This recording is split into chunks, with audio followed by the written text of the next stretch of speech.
Olá! Você sabia que existe um plano maravilhoso preparado para você? É isso mesmo. Existe uma obra maravilhosa que Deus quer realizar em minha vida e em sua vida. E é sobre isso que eu quero falar para você. Por isso, assista todo o meu vídeo e não deixe de curtir e de compartilhar essa mensagem que vai abençoar a sua vida.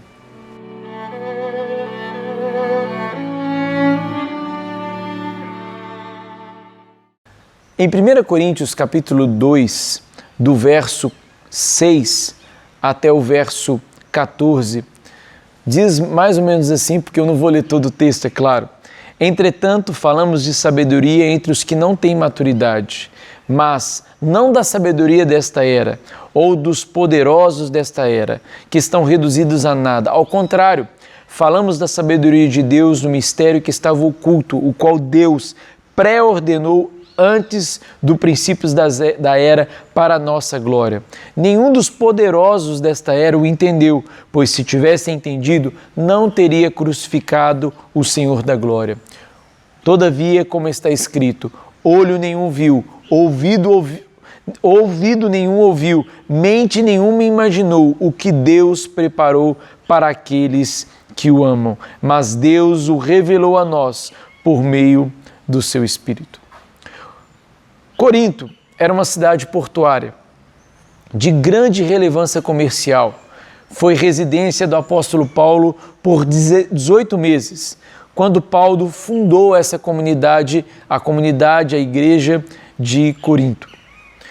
Após um período ausente, soube que a comunidade sofria com divisões internas e em vez de ser um corpo em Cristo, aquela comunidade estava dividida em seitas, partidos, os quais se identificavam determinados líderes e mestres. Notamos que Paulo faz então agora um contraste entre a sabedoria deste mundo e a sabedoria de Deus. Paulo nos mostra como Deus tem um plano perfeito para cada um de nós e, no caso ali, para aqueles que estavam ali naquela igreja. Portanto, o apóstolo Paulo nos mostra claramente a respeito de um plano eterno. Por isso o texto do verso 9, tão conhecido, não tem a ver simplesmente com o que Deus irá fazer, mas do que ele fez na cruz, quando ele diz: olho nenhum viu, ouvido nenhum ouviu, mente nenhuma imaginou o que Deus preparou para aqueles que o amam. Portanto, a cruz é a obra maravilhosa de Deus para mim e para você. A cruz não é um plano B de Deus.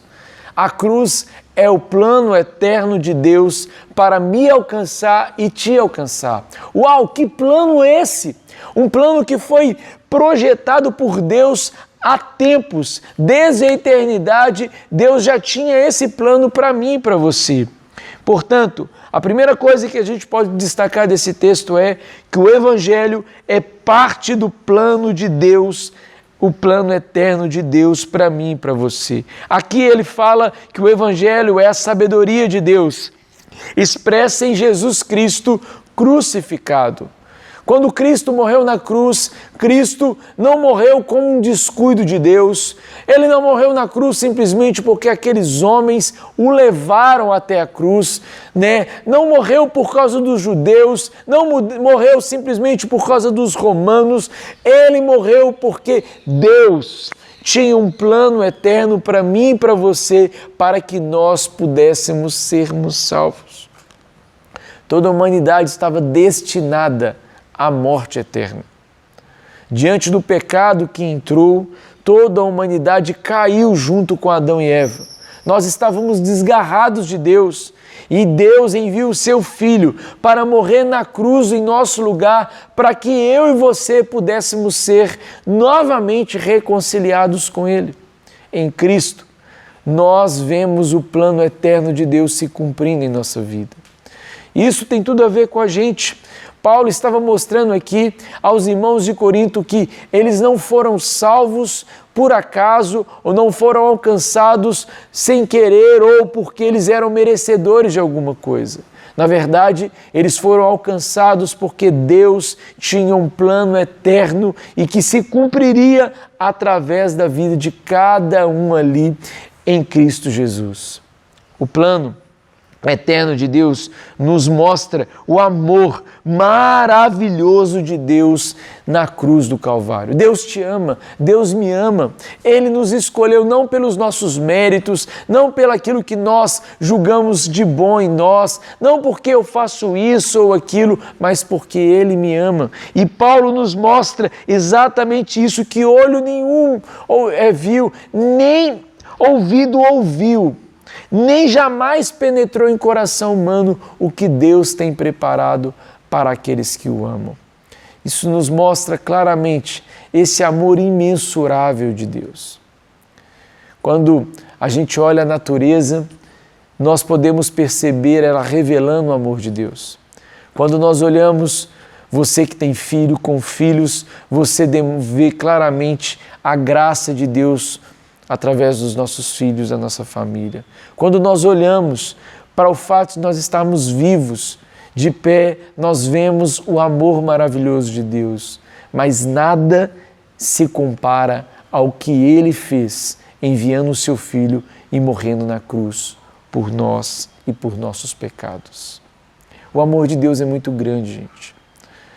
Talvez você tenha feito tantas coisas erradas, e você foi alcançado e você entendeu.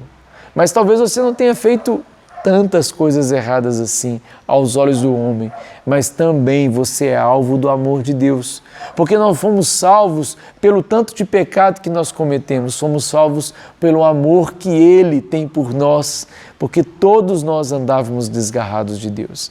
A segunda coisa que eu quero destacar é que o Evangelho é revelado pelo Espírito Santo através da palavra.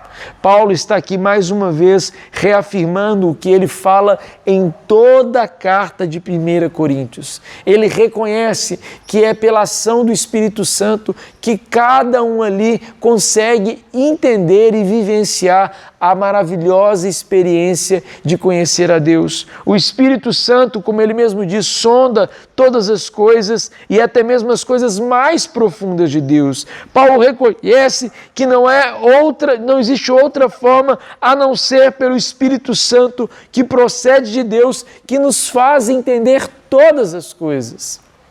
E ele, mais uma vez, dá uma cutucada na sabedoria deste mundo que era tanto valorizada pelo intelecto, pelo conhecimento.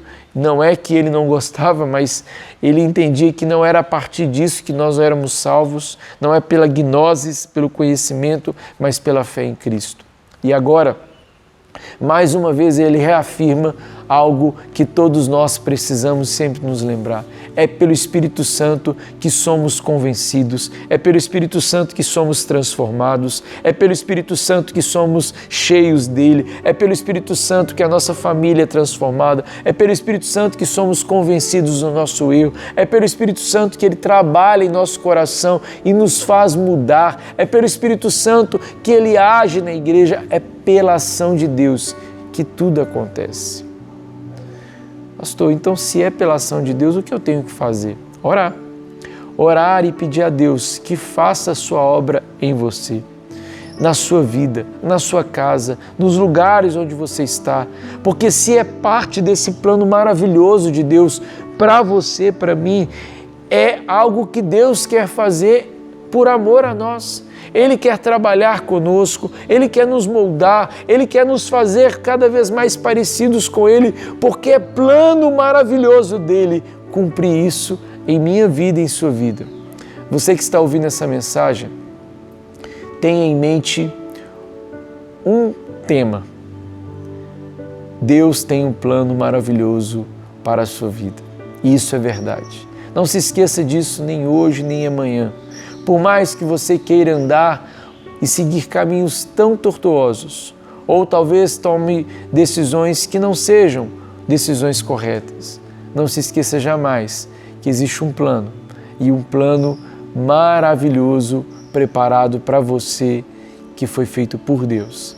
Guarde isso no seu coração e não se esqueça jamais dessas palavras que Deus tem para a sua vida.